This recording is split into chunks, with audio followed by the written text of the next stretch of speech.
Rencana pemerintah melalui Kementerian Pendidikan dan Kebudayaan untuk memunculkan kembali mata pelajaran Mapel Teknologi Informasi dan Komunikasi TIK pada tahun ajaran 2019-2020 disambut positif oleh tenaga pendidik.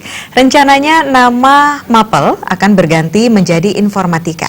Hal tersebut disampaikan Kepala Bidang Pendidikan SMP Dinas Pendidikan Kepemudaan dan Olahraga Distikpora Kota Denpasar, Anak Agung Wiratama.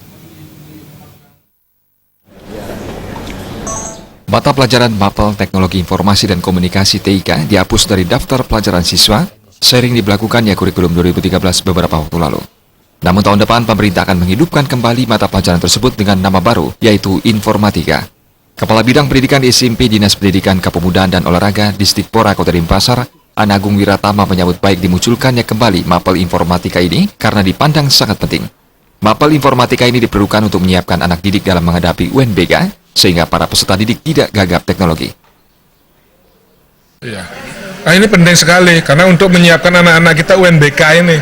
Nah, kemarin TIK dihapuskan, tetapi sekarang dia masuk ada di saya baca ada di buku kelas 8 masuk pembelajaran.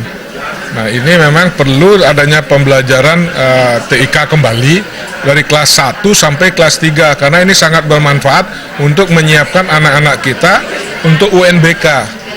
Karena tidak bisa secara instan saja anak-anak kita dari kelas 1 ini kita persiapkan, kalau memang bisa kita persiapkan dari ulangan umumnya, sudah tidak ngumpul kertas lagi, harus melalui internet, ulangan umum, ulang harian, sehingga dari sana anak-anak kita sudah terbiasa jadi tidak kagok lagi pada waktu nanti kelas 3-nya atau kelas 9-nya menghadapi UNBK.